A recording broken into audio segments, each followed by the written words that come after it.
Horizons Middle East and Africa. Our top stories this morning. Done deal. US President Donald Trump says he's reached an agreement with Vietnam that includes a 20% tariff on the nation's exports to the US. But could the pact provoke retaliation from China? More progress on trade. Germany's Siemens says that the US has lifted some curbs that sought to restrict the development of the China's chip sector. And sticking around for now, Keir Starmer says Rachel Reeves will stay on as UK Chancellor after speculation about her future sparked a bond sell-off. It's just gone 8 a.m. across the Emirates. I'm Lizzie Burden in Dubai in for Jomana Basechi. Welcome to the programme. And it feels like stocks found their footing in the second half yesterday. We had a fresh record for the S&P yesterday and futures pointing higher on both sides of the Atlantic yesterday. It was powered by big tech and also the trade optimism on that US-Vietnam deal. But really, the action happening in your bond space. So flip the board again. I just mentioned we had that long-end sell-off starting in the gilt market because of all of the uncertainty around Rachel Reeves, the UK Chancellor's position, but then spreading to treasuries and also German and Canadian bonds as well. At the front end of the curve, yields much more focused on the Fed cuts, and potentially another catalyst will be the US jobs report that comes out later today. We'll dive into that later in the programme. But the Fed cut bets have been pushing gold higher for a few days now. We're on the back foot this morning. Brent trading at $68 a barrel as we look ahead to the OPEC Plus meeting and digest the trade news, and euro dollar there at a 117 handle. But let's get to how Asia markets are faring. Avril Hong's on standby for us in our Singapore studio. Hey, Avril. Hey, Lizzie. Yeah, we're seeing Asia stocks fairly upbeat after Trump said that deal with Vietnam means 20% tariffs. This is much lower than the initially threatened 46%. That being said, markets are not that excited. A lot of analysts have really pointed out this is more or less in line with their base case scenario. There's also not much optimism surrounding what this could mean for potential future deals with the likes of Japan or South Korea, for example. Doesn't bode well given how at these levels they're still higher than the baseline 10%. And then there's also no clarity on how China might respond. They've been making very clear that their trading partners shouldn't make deals at Beijing's expense. So it's green on the board, but really cautious optimism. Aside from that, also keeping eyes on the long end of JGBs. We had a 30-year auction and there was an improvement on at least one of the demand metrics, the metrics, I should say, that's the bid to cover ratio that improved from the prior month. That being said, the pressure on long end global debt is expected to continue, especially given what we're seeing in gilt. Lizzie. Avril, lovely stuff. We'll catch up with you later in the hour. That's Avril Hong in Singapore. Now, President Trump says that the US has reached a trade deal with Vietnam, giving full market access to American companies while slapping a 20% tariff on all Vietnamese imports. Hanoi hasn't confirmed the framework deal, we should say, which would be the third reached before the July 9th deadline. But let's get more now with our Bloomberg News Desk editor, Jill Desis. Jill, good morning. Does the substance here match the speed? Well, Lizzie, I'd say the biggest issue that we have right now is that I don't really know that we're entirely clear on what the substance is. Obviously, you've got those headline figures. I thought Avril made some pretty good points there. So you've got Vietnam saying that it's going to drop all levies on U.S. imports. But on the flip side, that 20% tariff placed on Vietnamese exports to the U.S. I mean, as Avril pointed out, that's 10% higher than the initial global reciprocal tariff that Trump announced earlier this year. Obviously, much lower than the 46% that he originally intended to slap on Vietnam. But that's still, again, higher than that global base. Kind of raises some questions here about what exactly is in this package that's really so enticing to the Vietnamese. And then I do think the other component of this, at least from what we can glean, so you ask about substance, is this 40% levy on any goods deemed to be transshipped through the country. So, I mean, when we're talking about potential China retaliation, that's really the number that I think, given the absence of any kind of a term sheet or anything like that, that's really the number that I think we should really zero in on, because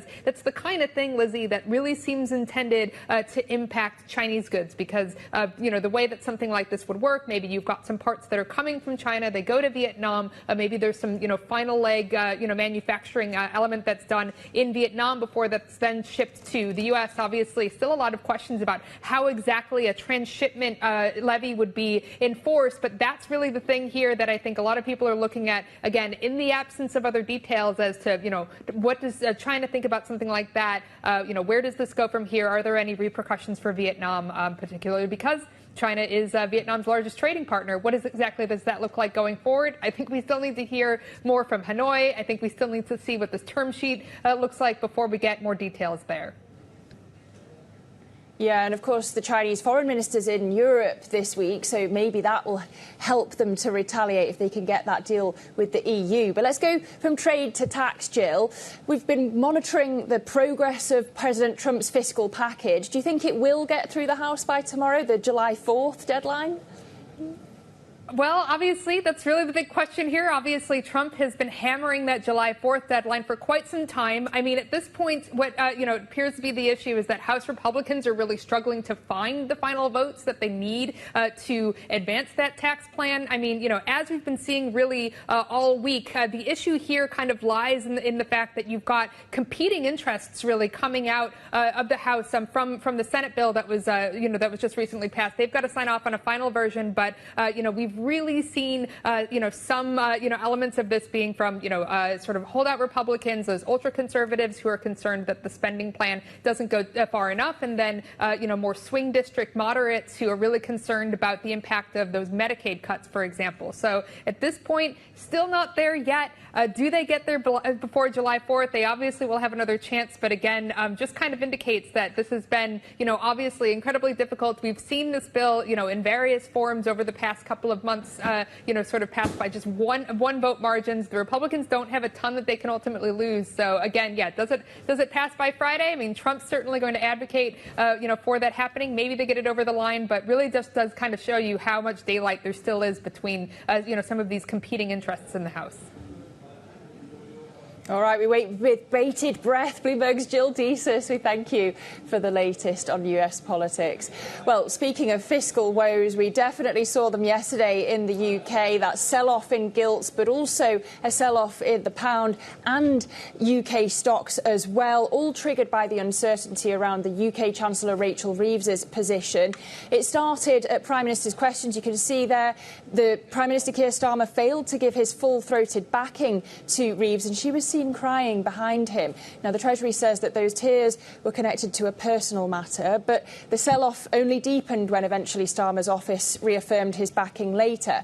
Now, the worry for traders is there's no other candidate who'd be as fiscally conservative as Reeves. That's at least what the market thinks. Any potential replacement is bound to loosen her fiscal rules and borrow more.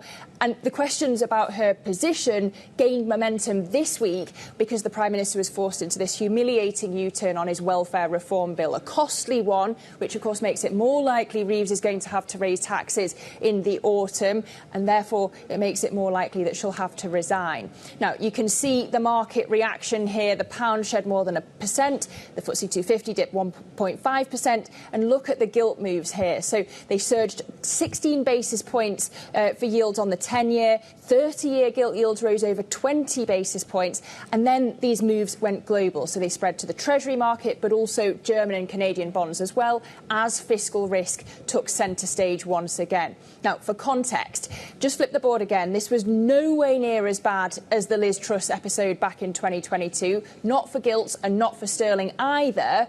But it does show that the UK still lives at the mercy of the bond market. So let's discuss now. I'm joined by Anita Yadav, who is CEO at Global Credit Advisory. Lovely to have you with me, Anita. Thanks so much for coming in. Likewise.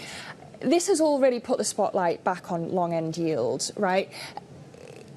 We're thinking about fiscal risk once again. Is what we've just seen a knee-jerk reaction? Is it an overreaction when you saw these moves spreading to the global market? A lot of reactions are knee-jerk and overreactions because investors and traders tend to focus on the headline alone. But if you were patient and give it a little time, you can understand the underlying implications and see that not everything translates into the risk that the headline shows. So that risk exists in the market, yes, even in the gilts, even in the US, the trade talks, everything is headline risk these days. Yeah. OK, so at the front end, not so worried, more the focus being on the economic data, on the possibility of Fed cuts. Of course, we've got the US jobs numbers out later. How weak would the NFP report have to be to force the Fed to cut in July, do you think? I don't think Fed will cut in July, although Fed chair has not necessarily ruled out the possibility.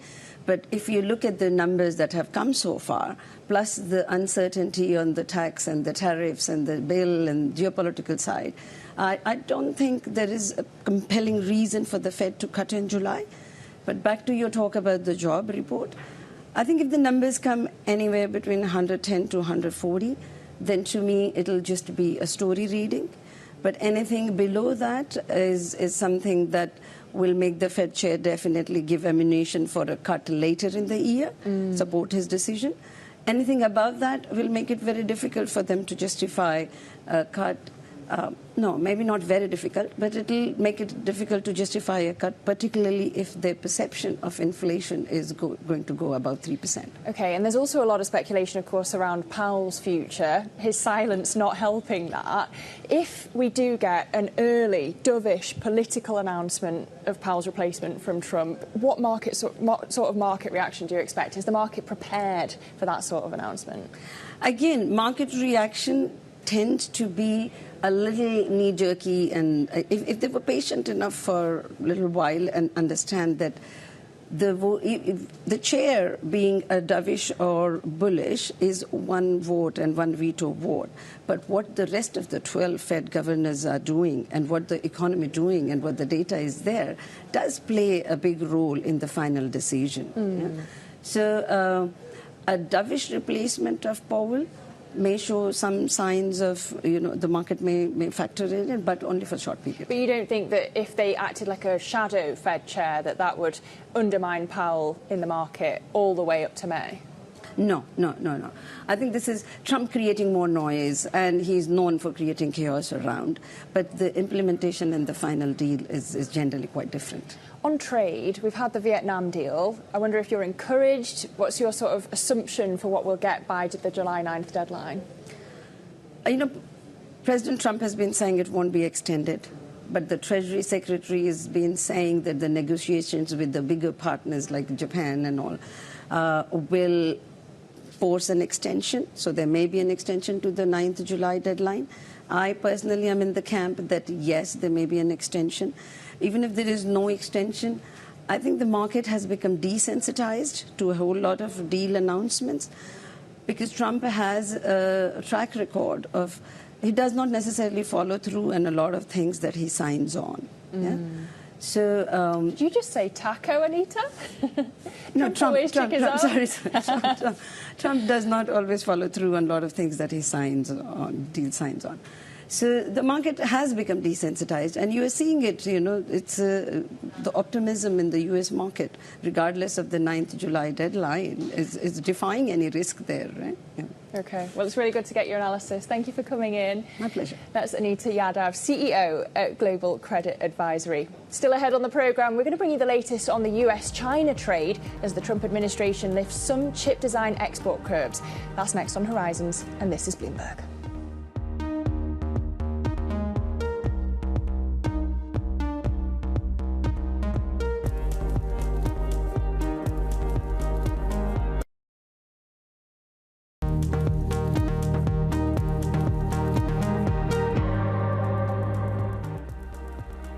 Welcome back to Horizons Middle East and Africa. I'm Lizzie Verdon in Dubai. Now, the Trump administration has lifted at least some export licence requirements for chip design software sales in China. 3 industry leaders, including Germany's Siemens, say that the US Commerce Department has told them that the government licences for businesses in China are no longer required. So for more, let's go to our Bloomberg Tech Asia anchor, co-anchor, Annabelle Drulers. Belle, good morning. Thanks for joining us. What's the significance of this backflip? Well, it's a really interesting one, actually, because I think you need to put it in the context of exactly how long it was in place. I mean, it was only at the end of May that the US officials sent out these letters to leading chip design software firms and asked them to stop selling their technology to China. But just this morning, we had the announcement from Siemens. They led the charge, of course, the German company, but putting out a statement and saying that, in fact, they had been told that they could restart that supply of critical technology to mainland China. And now we're also hearing other leaders leading companies like Synopsys, like Cadence, are in the process of doing so. The importance of this is also really speaks to not only these US efforts that we have seen to restrict China's advancements in making advanced semiconductor technology. The question is really, is there sort of any shift around the policy and the thinking of Washington, given you have had leading companies, particularly Silicon Valley? Jensen Huang, for instance, from NVIDIA, has been really front and center with this one, but saying that if you do keep up those harsh clampdowns on China's access, it only continues to drive that push for self-reliancy in the country as well. And thinking about manoeuvring around those US-China tensions, we've also had some exclusive reporting on iPhone production in India. What are the details? Yeah, this is a really interesting one, and I like the way that you phrase it as well, sort of manoeuvring it around, because one of the ways that Apple as a company has sort of tried to get away from this has been shifting their production, or some of their iPhone production, from mainland China to India. But Foxconn, or Honhai as it's known as well, is the leading manufacturer of iPhones. They do have a production base in India. But what we're understanding from sources, again, this is a scoop, it's not confirmed by either company just yet, Apple or Honhai, but what we understand is that they have been shifting Chinese workers back to India, or back to China rather, sending them home. Why exactly they're doing that, it's unclear, but we do know that Beijing has been working with local regulators, local governments as well, to stop the transfer of technology, of equipment exports to India, placed in Southeast Asia as well, because we know there are lots of governments in this region that are also looking to be a key pillar in any sort of China plus one strategy that we see from major tech companies. China obviously doesn't want that to happen, wants that manufacturing to stay at home in China as well. All right, Annabelle Drewlers, we thank you so much for that update. That's Annabelle Drewlers, our Bloomberg Tech Asia co-anchor. We thank you. Well, coming up on the programme, we're going to bring the conversation right back to this region with the latest on a proposed Gaza ceasefire. We'll also bring you the IMF's updated outlook on the Nigerian economy. You're watching Horizons. This is Bloomberg.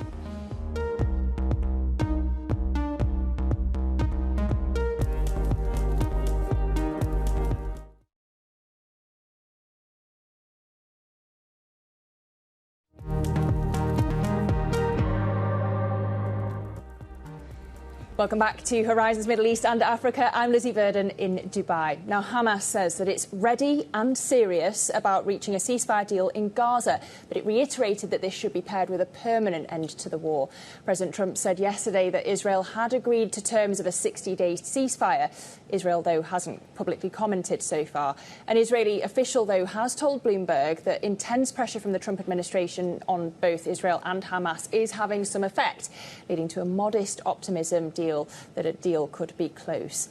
And the Pentagon says that US airstrikes on Iran set back the country's nuclear program by 1 to 2 years. A spokesman echoed President Trump's claim that the facilities hit by US bombs had been completely obliterated based on intelligence assessments. He also said that the strikes degraded Iran's physical capability for constructing a bomb. Meanwhile, Iran has cut off communication with the International Atomic Energy Agency, and the location of Iran's near bomb-grade uranium inventory remains unknown. So those are the latest top stories from here in the Middle East. But let's turn now to Africa. The IMF says that Nigerian economic reforms have improved investor sentiment, but lower oil prices are hurting the nation's finances. So let's get more with our Nigeria Bureau Chief, Anthony Osei-Brown, who happens to be here in Dubai and joins me now in studio. Anthony, so nice to see you. Nice to see you too. Just take us through the outlook for Nigeria's economy according to the IMF. Yeah, so the IMF has been a fan of the Nigerian reforms so far. Mm-hmm. And so the report is basically reiterating their support for the reforms. Nigeria has done a lot of significant removes, ended oil subsidies, stopped borrowing from the central bank, and also it has, it has embarked on a significant level of tax reforms, and they just passed 4 tax reform bills into law. So the IMF basically is happy with these reforms, and it reiterated that in the report. But yeah, on the downside, it was worried about the oil price, the drop in oil prices. Nigeria passed the budget where the oil price was the budget was based on $75 per barrel and 2.06 million barrels a day of production.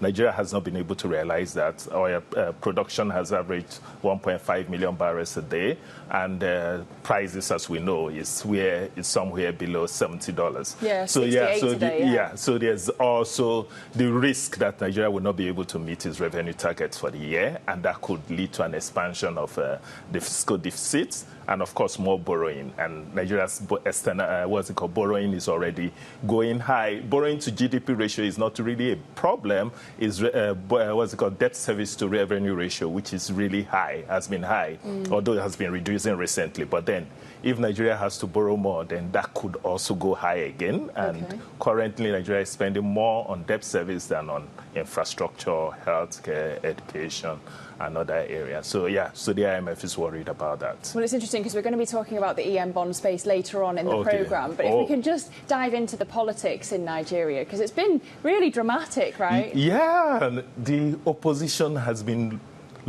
a bit ruffled, or has been a bit scattered, but yesterday they just came together and decided to form a coalition to try and challenge the government in 27. Election is 2 years away, but do you have an idea of their chances, or is it too early to tell?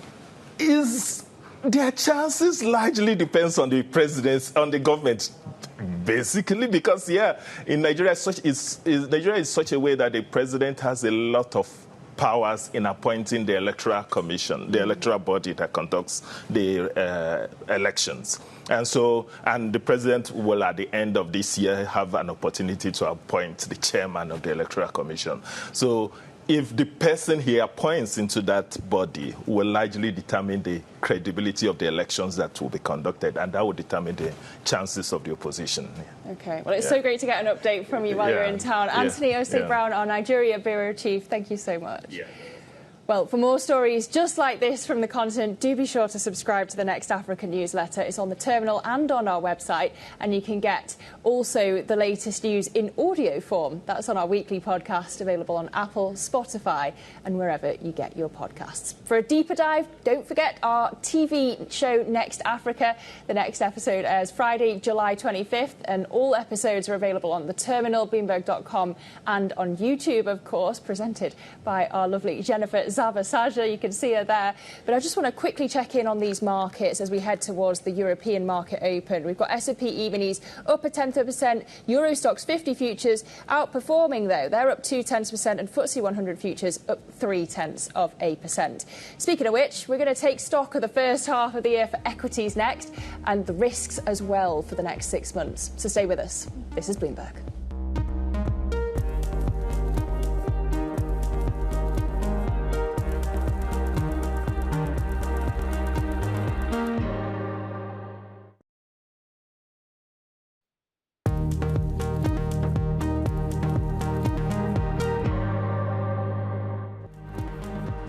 This is Horizons Middle East and Africa, our top stories this morning. Done deal. US President Donald Trump says he has reached an agreement with Vietnam that includes a 20% tariff on the nation's exports to the US. But could the pact provoke retaliation from China? More progress on trade. Germany's Siemens says that the US has lifted some curbs that sought to restrict the development of China's chip sector. And sticking around for now. Keir Starmer says that Rachel Reeves will stay on as UK Chancellor after speculation about her future sparked a bond sell-off. Welcome to the programme. If you're just joining us, it's just gone 8:30 a.m. across the Emirates. I'm Lizzie Burden in Dubai in for Germana Basechi. We seem to find our footing when it comes to US stocks in the second half of the year yesterday, hitting a fresh record for the S&P, and futures are pointing higher again this morning on both sides of the Atlantic. We've had the trade optimism on that Vietnam deal, but also big tech powering higher as as well yesterday. Flip the board over to the cross-asset picture, and if you just look in your bond space, I mentioned the sell-off sparked by the uncertainty around Rachel Reeves' position yesterday. It spread from gilts into the Treasury market. We've got the 10-year currently at 4.26%, but it also spread to Germany and Canada. So was it an overreaction? Our previous guest said so. We'll see how the gilt market holds up later in the day. Gold is currently at $3,349 a troy ounce. All eyes on the jobs report later on today out of the US and what it leaves Fed bets to do for the rest of the year. We have Brent at $68 a barrel. It got up 3% yesterday on the trade news, but we're weaker a touch now. And euro-dollar there at a 117 handle. But let's check in on how Asia markets are faring. We've got Avril Hong on standby for us in Singapore. And Avril, the spotlight on Japan's 30-year bond sale where you are.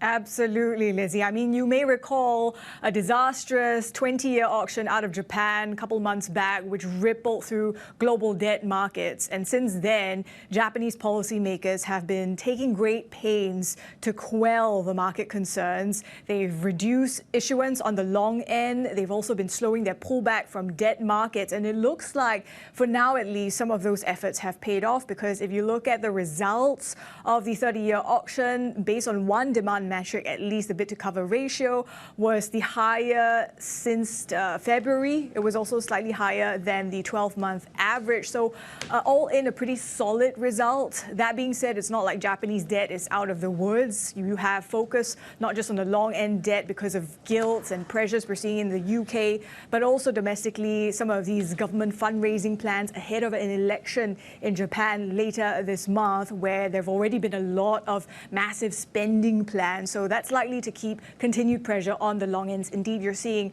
that extension of losses in Japanese 30-year bonds at the moment. Lizzie. Avril, great work. We thank you. Now, after a highly volatile first 6 months of the year, stocks are on course for a rocky second half as well. There's plenty of downside risk as investors contend with factors from the tariff deadline to rising risk of recession, uncertain earnings growth and high valuations as well. For more on all of this, let's bring in Farah El-Bairawi, who leads our coverage of EMEA equity markets and is with me here in Dubai. Farah, nice to have you. Investors aren't really expecting a repeat of Liberation Day. Correct me if I'm wrong there. You're absolutely right.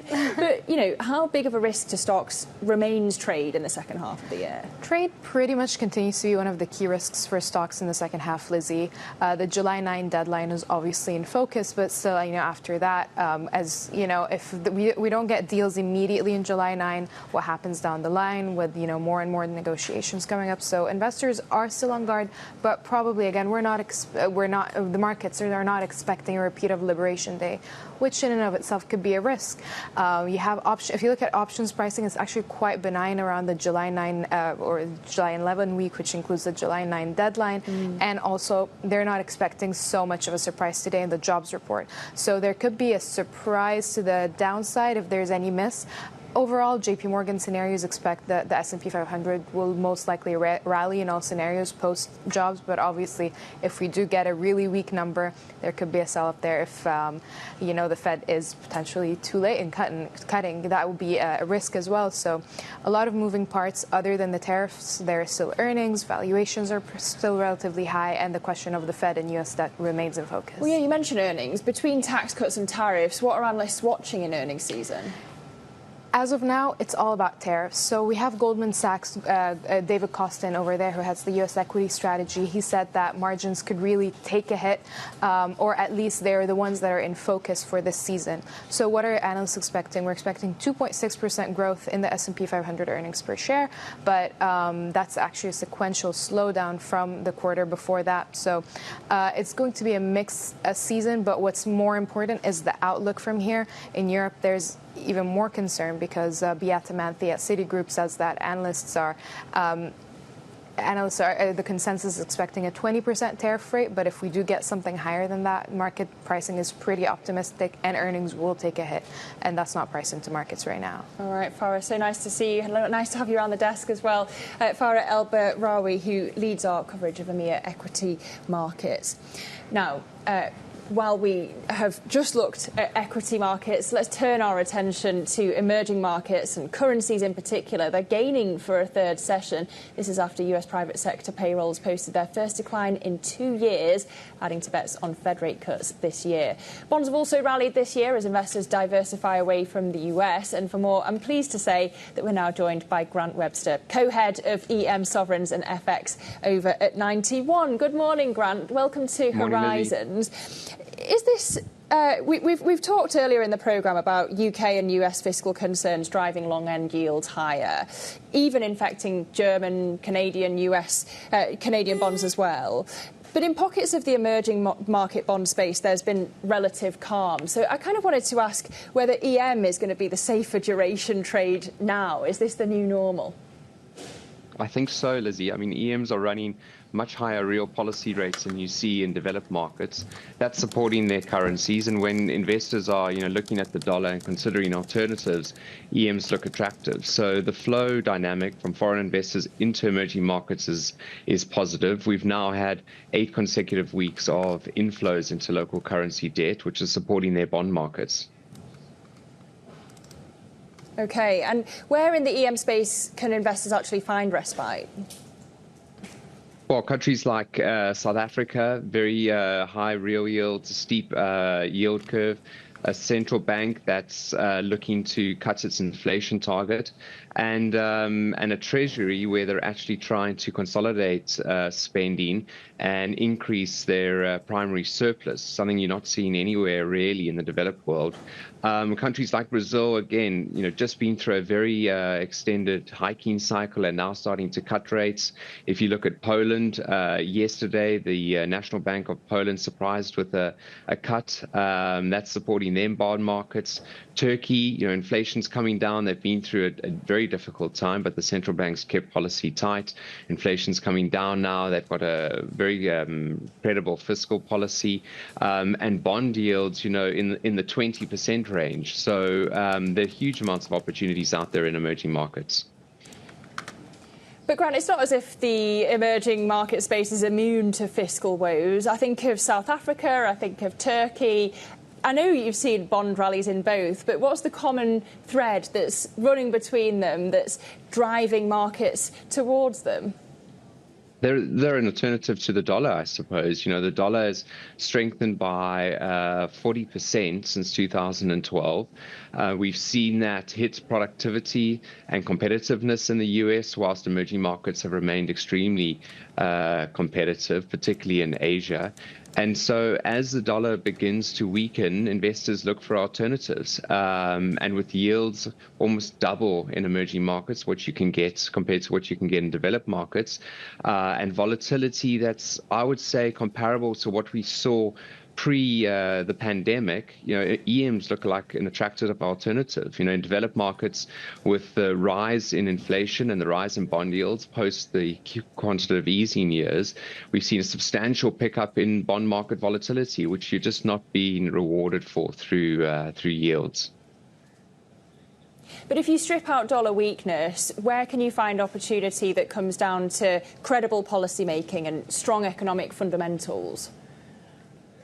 Well, I mentioned South Africa as a good example. You're seeing the same thing in Turkey. In much of Asia, right, there you don't have those fiscal concerns, and it's not necessarily a dollar effect either there on the currency side. Asian currencies are exceptionally undervalued. They have been for years if you look at their productivity gains.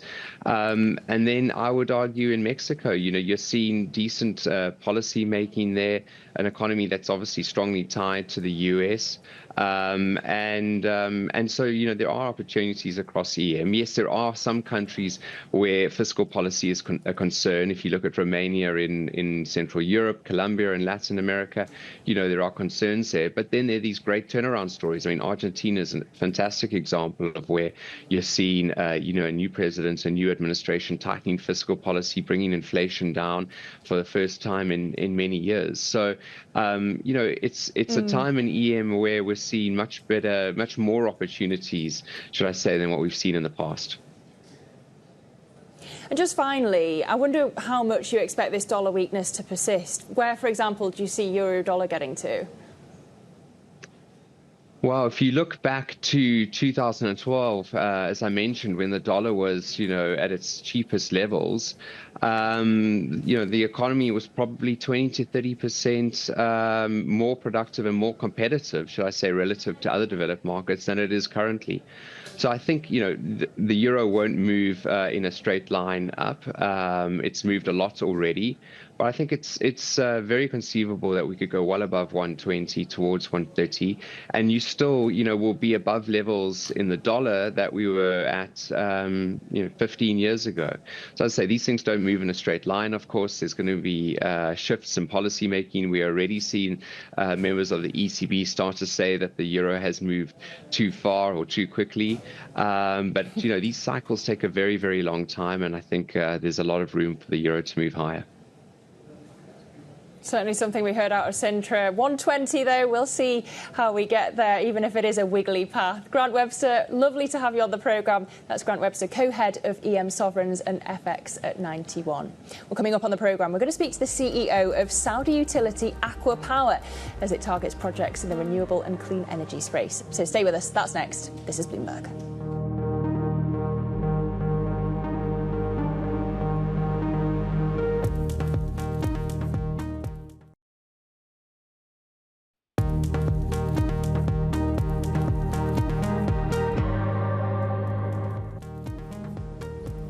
Welcome back to Horizons Middle East and Africa. I'm Lizzie Burden in Dubai. Now, the Abu Dhabi Investment Authority, KKR and CVC Capital Partners are considering buying a minority stake in Aggreko, one of the world's biggest suppliers of portable power generators.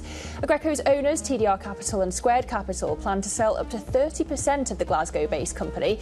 The deal could value the entire business at $12 billion or more.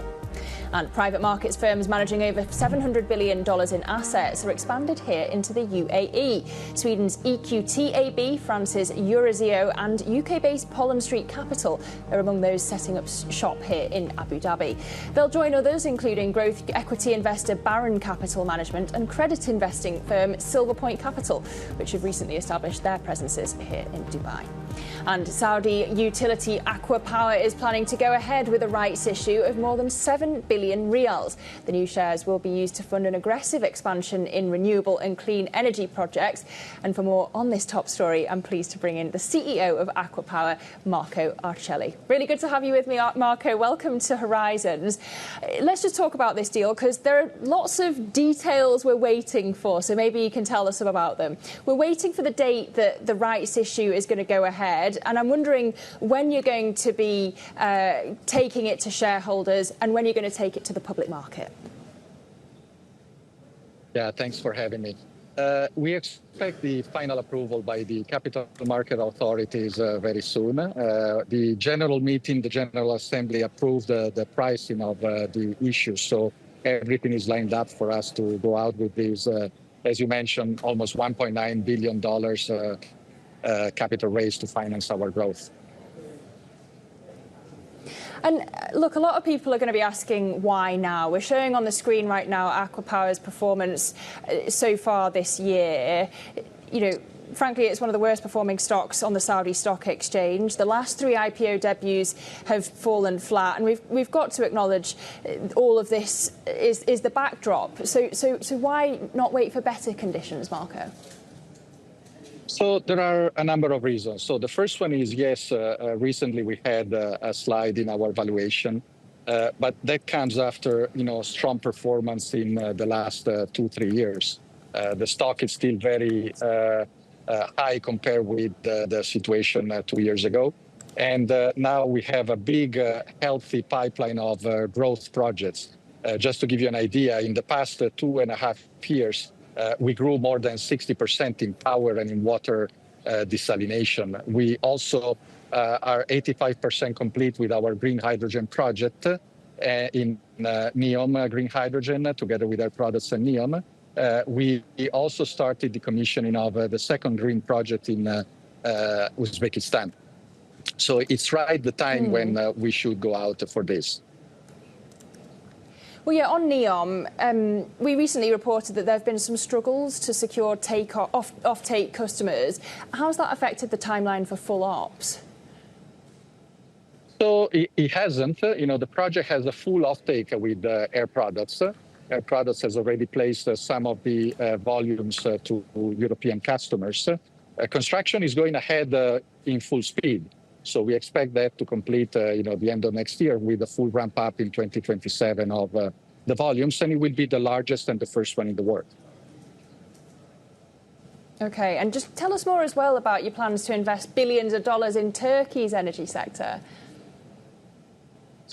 That's something that came out. We're already present in Turkey. It's one of the countries where we are negotiating additional volumes, just as well as Africa, where we are the largest investor today with $9 billion investment. Central Asia, we're the largest investor in the region, also with $15 billion investment. We're now increasingly looking at Southeast Asia. You saw the recent announcement for Indonesia, following the one in Malaysia recently. We entered the market in China. So as you can see, we are present in all the high growth markets. And what I mean high growth is GDP and also energy consumption. So it's, I think, a very dynamic story that supports growth targets that will get us to $250 billion of assets under management by 2030. Okay, and up to 85 of those proceeds are going to go to greenfield projects. So what's going to be the top priority? Where do you first plan to deploy that, and why? We have, a pipeline or investment program of about $20 billion per year. Just to let you know, we currently have under construction about 30 gigawatt of projects. That's as much as the company built in the first 17 years combined of the 20-year history. So you can see the acceleration. So in all these markets, we have opportunities. 85%, as you mentioned, will be for greenfield, but we're also looking at targeted acquisition in our core markets in the Middle East, potentially Africa, and so on. Marco, good to see you. Thanks for making time for us. That's Marco Arcelli, CEO of Acwa Power. We thank you. Well, coming up on the programme, we're going to turn to oil and why oil majors are thinking about returning to Libya. You're watching Horizons. This is Bloomberg.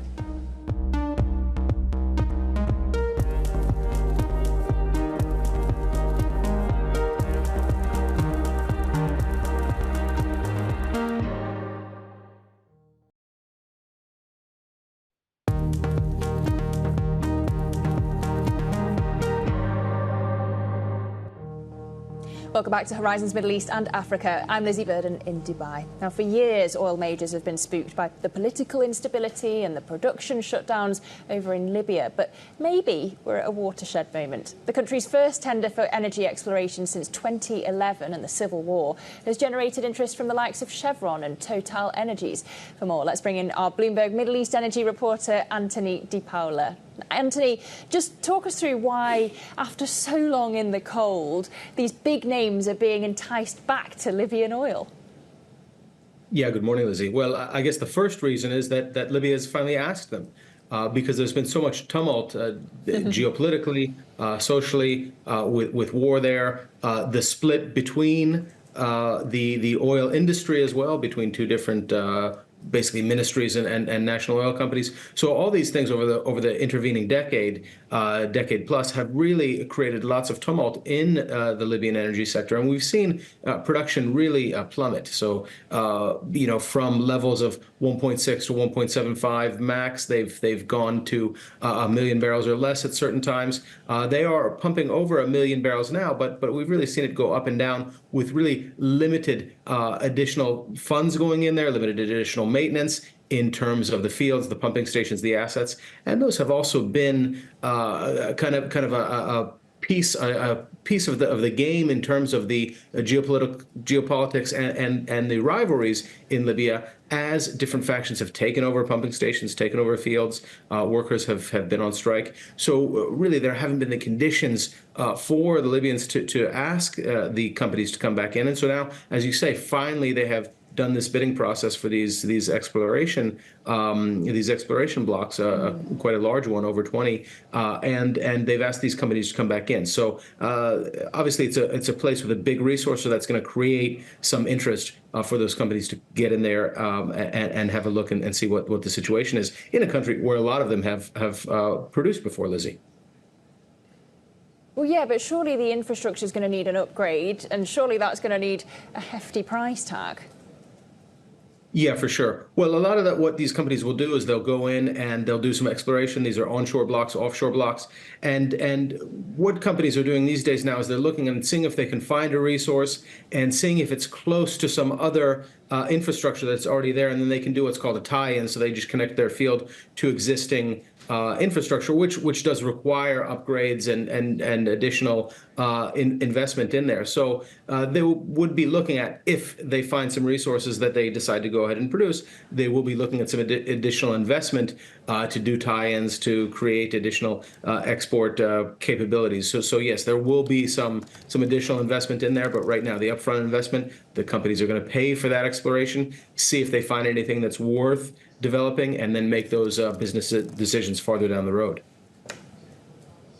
Okay, Anthony DePaola, our Middle East energy reporter. Thanks so much for making time for us. It's good to have that update on Libya. But just thinking about oil more broadly, we saw there Brent weaker today, down 0.7% at $68 a barrel. We have seen gains, but we're weaker today. We're looking ahead, of course, to that OPEC Plus meeting on Sunday. Will we get another production hike from the OPEC alliance? But also we're digesting the fact that the Middle East tensions seem to be dissipating, and the optimism on the trade news. So that drove the gains yesterday there. But if we just look as well to the futures picture, a little optimism, shall we say, on both sides of the Atlantic. S&P E-minis up a touch, Euro Stoxx 50 futures up 0.2%, and not on the board, but FTSE 100 futures giving us a bit more hope, up 0.3% as we head towards the open. But that does it for Horizons Middle East and Africa. Stay with me. I'll be on for Daybreak Europe next. That's next. This is Bloomberg.